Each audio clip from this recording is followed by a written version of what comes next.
میں اردو ادب اور تاریخ کی بہت معمولی طالب علم ہوں، اور اس سے معمولی تر طالب علم زندگی کی ہوں. اس لیے زندگی کے جتنے موضوع ہیں وہ شوہروں اور بیویوں میں بٹے ہوئے نہیں ہیں.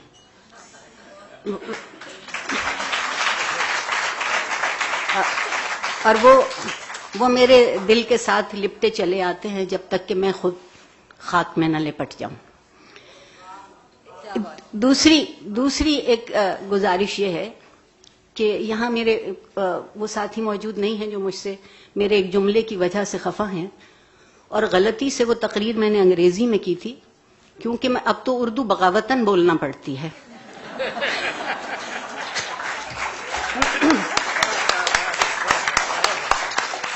اور میں نے اپنی اس تقریر میں ان سے یہ کہا تھا کہ I don't wish to live in a masculine world and I don't wish to live in a feminine world. I earn and I yearn to live in a human world.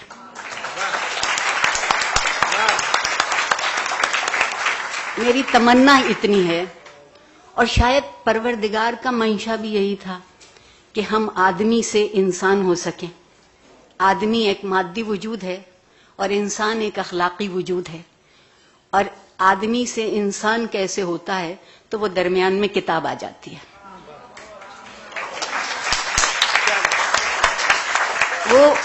وہ چاہے وہ کتاب ہو جو آسمانی ہو، اور چاہے وہ کتاب ہو جو الہامی ہو، اور چاہے وہ کتاب ہو جو خوابوں کی تعبیر ڈھونڈتی ہو، زندگی کا حوالہ کتاب کے بغیر، لکھے ہوئے حرف کے بغیر نہیں ہے. میں کہا گیا کہ مطالعے کی عادت مر چکی ہے. انیتا آپا، جب ہم مرنا کہتے ہیں تو ہر کسی کے مرنے کا انتظار نہیں کرتے. جب اکثریت مر چکی ہوتی ہے تو مر جاتی ہے. اگر اقلیت زندہ رہ جاتی ہے تو اس کو کوئی زندگی نہیں کہتا. دوسری گزارش یہ ہے کہ ہم نے علم سے جان بوجھ کے اپنے آپ کو دور کیا ہے. ہم ہنر کے پیچھے ہیں. ہم علم روزگار کے لیے حاصل کرتے ہیں، علم زندگی کے لیے حاصل نہیں کرتے. میں نے دل کی سیاہی تو پتہ نہیں کم ہوئی یا نہ ہوئی یہ بات کہتے ہوئے، مگر بالوں کی ساری سیاہی گنوا دی کہتے ہوئے کہ زندگی کے لیے علم کی ضرورت ہے. اور یہ جو کتاب سے رشتہ ہے، حرف سے رشتہ ہے، قول سے رشتہ ہے، یہ دراصل ایک ورثہ دوسرے تک منتقل ہونے کا واحد ذریعہ ہے. جو بچپن کی کہانی تھی نا کہ چڑیا لائی دال کا دانہ اور چڑا لایا چاول کا دانہ، اگلا جملہ بہت معنی خیز ہے، اور میں آج کل کے تمام صنفی لوگوں کو یہ کہانی سناتی ہوں. دونوں نے مل کر پکائی اور دونوں نے مل کر کھائی.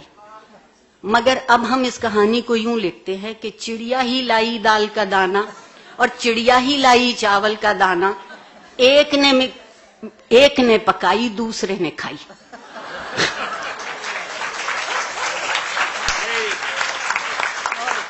اب سوال یہ ہے کہ اگر یہ جو دونوں نے مل کے پکائی اور دونوں نے مل کے کھائی اسے زندہ رکھنا ہے تو اس کہانی کو لکھنا پڑے گا.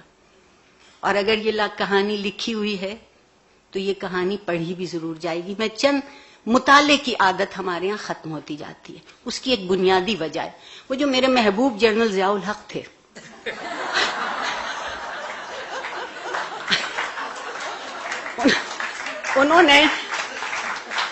انہوں نے اس معاشرے سے چند بری عادتیں چھین لی. مثلا تقریر کا فن چھین لیا، خطبہ رہ گیا. تقریر میں تو آپ دونوں موضوع سوچتے ہیں نا، مخالف بھی، یہ امکان کی بات کرتے ہیں، اور خطبے میں آپ صرف فتوے کی بات کرتے ہیں. زندگی فتووں پہ زندہ نہیں ہے، زندگی امکان پہ زندہ ہے. دوسری انہوں نے جو ایک اور کمال کیا وہ یہ کیا کہ کتاب سے رشتہ ہٹا دیا. کیونکہ ان کے خیال میں گناہگار ایک ان کی مجلس میں شریک ہوئی اور بزور حکم سرکار بھیجی گئی، اور میں چونکہ اس وقت سگے شکم تھی، سرکار کا نوکر تھی، اس لیے گئی. اور انہوں نے کہا کہ میں استادوں اور شاعروں سے بہت تنگ ہوں. یہ بہت ظالم طبقہ ہے کیونکہ یہ سوچتا بھی ہے اور یہ کہتا بھی ہے. آپ معاشرے سے استاد کا قد و قامت یہ کر دیجئے تو کتاب تو درمیان سے خود بخود ہٹ گئی. کتاب ختم ہو گئی، بحث باقی رہ گئی. اب بحث باقی ہے، بحث پہ فتویٰ ہے، نہ کتاب ہے نہ اس کا مطالعہ ہے. اور یہ ان سے پہلے ایک اور بھی چیز اس معاشرے میں موجود تھی، وہ ہم میں ایک دوسرے کو سہارنے کی قوت اور ہمت تھی، ایک برداشت کی سکت تھی. اب ہم اس لیے بھی نہیں لکھتے کہ جانے کیا لکھیں اور جانے کیا سمجھا جائے اور جانے کیا کہا جائے اور جانے کیا ہو جائے. اور اب تو جو سلمان تاثیر کے ساتھ ہوا وہ ہونا بہت آسان ہے، اس لیے کہ اب ہم کچھ سوچتے نہیں ہیں. کتاب سوچنا سکھاتی ہے. ہم نے بہت آہستہ آہستہ اس معاشرے کو سوچنے سے الگ کیا تاکہ معاشرے کا مادی وجود باقی رہے، معاشرے میں سیاست کا بازار سرگرم رہے، مگر معاشرے کا اخلاقی وجود کم ہوتا چلا جائے. جس معاشرے کا اخلاقی وجود نہیں رہے گا وہاں میں بہت ممنون ہوں امینہ سید کی. آپ یقین مانیے پچھلے سال 2 دن یہاں آئی تھی تو زندگی کے دن بڑھ گئے تھے اور عمر کے دن گھٹ گئے تھے.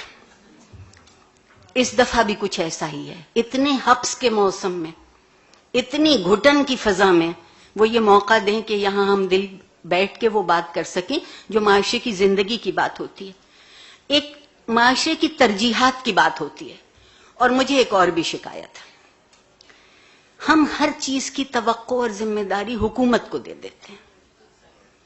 میں معافی چاہتی ہوں کہ جو حکومت آئینی ذمہ داریاں پوری نہیں کر سکتی وہ اخلاقی ذمہ داریاں کیوں کر پوری کرے گی. مجھے معلوم نہیں ہے کراچی شہر کا، یہاں بھی شاید یہ حال ہوگا. میری یقین مانیے کبھی میں بھی بچہ بھی تھی اور ایک لائبریری ہوتی تھی اور ایک آنا لائبریری کہلاتی تھی. وہ کھوکھا جس کا ذکر کیا ہے غازی نے، وہ کھوکھے موجود تھے شہر میں، بلکہ کچھ لائبریریاں تو چلتی پھرتی لائبریری تھیں جنہیں گشتی لائبریری کہتے تھے. اور یہاں جو لوگ پنجابی سمجھتے ہیں وہ اس لفظ کو بھول جائیں.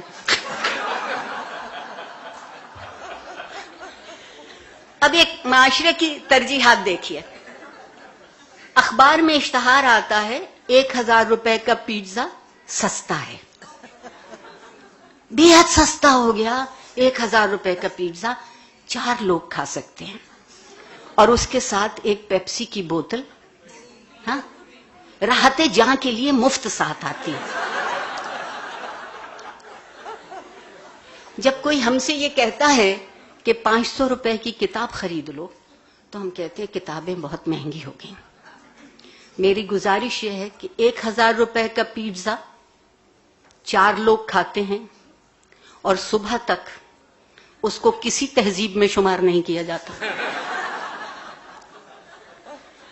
500 روپے کی کتاب ایک شخص خریدتا ہے اور شاید 100 لوگ اس کو استعمال کر سکتے ہیں اور وہ ہمیشہ تہذیب میں شمار کی جائے.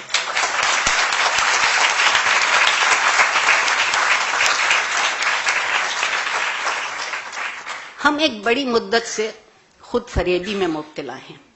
انیپا آپا آپ سے بے حد معذرت کے ساتھ، مایوسی نہیں ہے، لیکن کبھی کبھی اپنا چہرہ بھی دیکھ لینا چاہیے.